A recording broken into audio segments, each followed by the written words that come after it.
नमस्कार, मैं प्रिया आप सभी का स्वागत करती हूँ शिक्षा अकेडमी बाय प्रिया पर। कैसे हैं आप सब? आशा करती हूँ आप सभी अच्छे होंगे।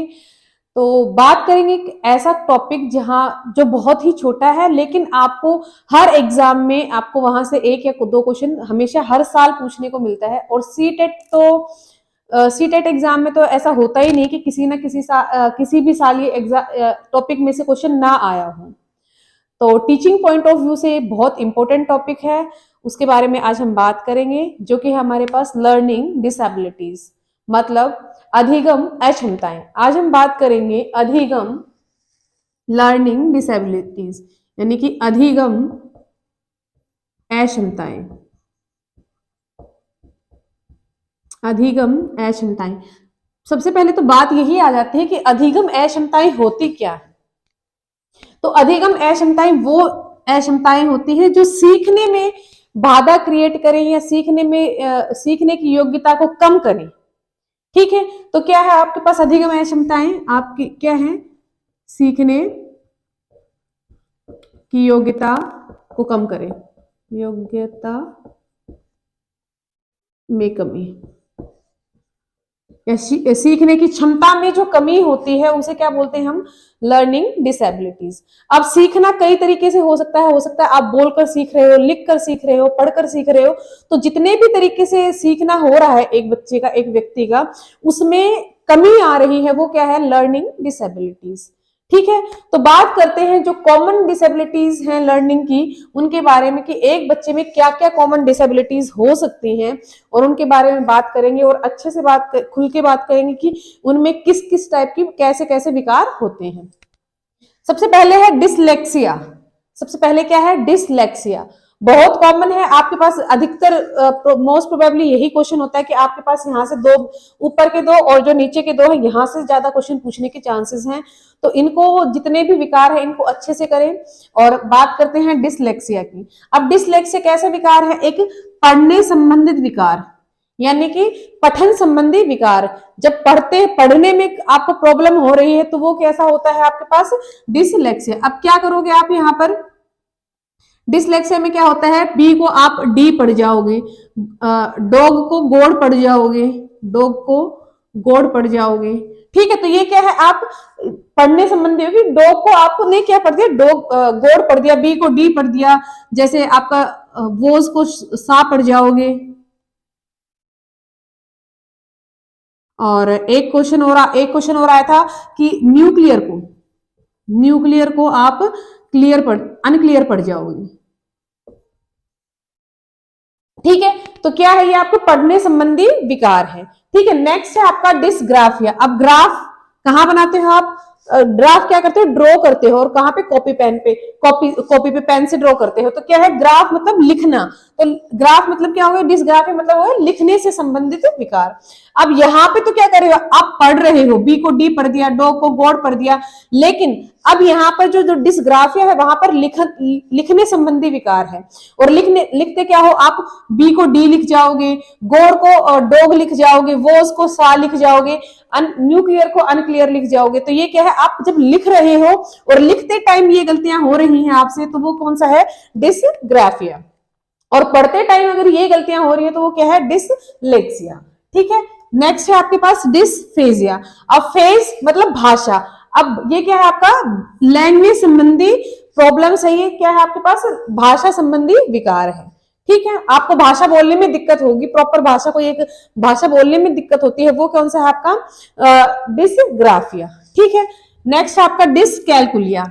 अब ये देखो, कैलकुलिया यानी कि कैलकुलेशन से आपको ऐसा लगा है कि कैलकुलेशन से थोड़ा मैच हो रहा है।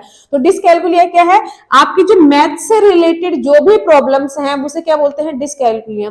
आपको अंकों में प्रॉब्लम हो जाएगी, एडिशन में प्रॉब्लम होगी, सब्सट्रैक्शन में प्रॉब्लम होगी, यानी कि आपकी गणितीय जितनी भी गणना है, अंक गणित जो भी गणना है, उनमें उससे संबंधित जो विकार है वो क्या है आपके पास? डिसकैलकुलिया।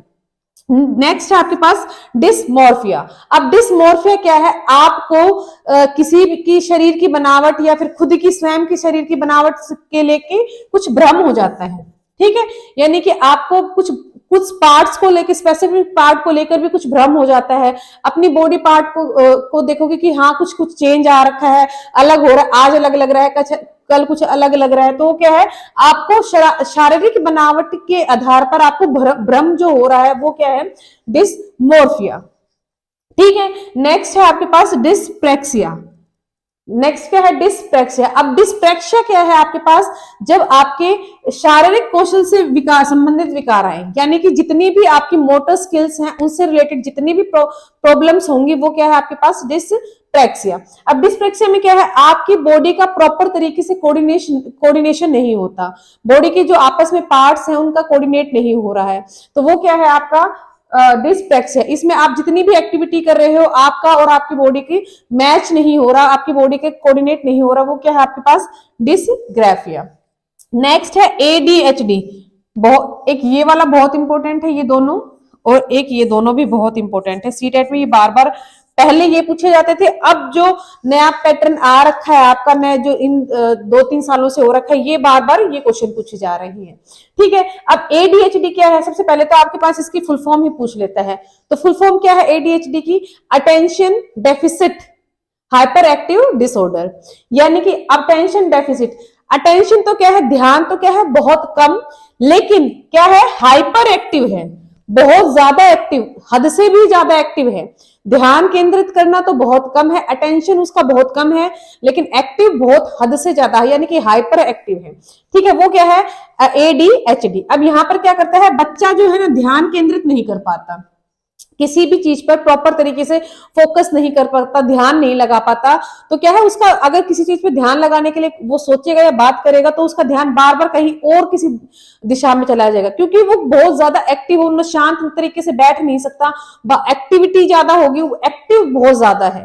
ठीक है, तो वो क्या है आपके पास एडीएचडी। नेक्स्ट है आपके पास autism spectrum disorder. Autism spectrum disorder, इसे क्या एक और नाम बोला जाता है, स्वलीनता। स्वलीनता हिंदी में से क्या बोला जाता है, स्वलीनता। ऑटिज्म क्या है, स्वलीनता। अब स्वलीनता क्या है, एक ही किसी चीज की रिपीटिशन, किसी भी चीज को आप बार बार कर रहे हो, यानी कि उस चीज का रेपिटेशन हो रहा है, वो क्या है, स्वलीनता है, ऑटिज्म है। अब यहाँ पे क्या है, दोहराव की प्रवृत्ति ज्यादा है। अगर आप कुछ कर रहे हो तो बार बार उसी काम को बार बार करना, ठीक है, यानी कि एक ही प्रवृत्ति को या एक ही चीज को बार बार दोहराने की प्रवृत्ति। ठीक है, अब यहाँ पर हो सकता है आप कोई काम कर रहे हो, आप वहां पर अपना कोई बिहेवियर है वो एक बार दोहरा रहे हो, यानी कि बार बार एक ही व्यवहार शो कर रहे हो, एक ही व्यवहार दिखा रहे हो। अगर आप रो रहे हो तो रोगे, अगर आप अकेले जाके इधर की साइड इशारा कर रहे हो तो इधर की साइड इशारा करोगे, तो यानी कि क्या कर रहे हो, आप एक ही चीज को बार बार कर रहे हो। ठीक है, तो दोहराने की प्रवृत्ति ऑटिज्म में सबसे ज्यादा होती है। यहाँ पर बच्चा अकेला ज्यादा अकेला रहना ज्यादा प्रेफर करता है, कि अकेला रहेगा और अपने आप में ही मस्त, किसी से बोलेगा नहीं, तो क्या है यहाँ पर उसकी वो क्या कर रहा है, अपने आप में स्वलीन है। ठीक है, अपने आप से जाना, किसी से ज्यादा बात कर रहा है, कोई बोले, किसी ने पूछ लिया तो जवाब दे दिया, नहीं तो और किसी ने फिर जवाब देगा तो वो हो सकता है वो बार बार जवाब दे। ठीक है, तो वो क्या कर रहा है, जो भी काम करेगा उसे बार बार करेगा, तो यहाँ पर क्या है, रेपिटेशन होता है, वो क्या होता है आपके पास, ऑटिज्म होता है। ठीक है, तो ये आपके पास कुछ लर्निंग डिसएबिलिटीज थी जो आपकी एग्जाम में पूछी जाती हैं। सीटेट में तो मोस्टली बार बार पूछी जाती हैं, और ऐसा कोई भी किसी भी साल का कोई एग्जाम नहीं है जहां पर ये पूछा ना गया हो। तो एग्जाम पॉइंट ऑफ व्यू से और सीटेट के लिए तो बहुत इंपॉर्टेंट है। आप इसके पता नहीं जितने स्टार लगाने चाहो उतना लगा लो, सीटेट के लिए तो बहुत इंपॉर्टेंट है। और आई होप आज की क्लास आपको अच्छी लगी हो, और अगर आज की क्लास आपको अच्छी लगी हो तो प्लीज क्लास को लाइक करें, शेयर करें, कमेंट करें और सब्सक्राइब करें चैनल को। मिलते हैं एक नई क्लास में, तब तक के लिए थैंक यू।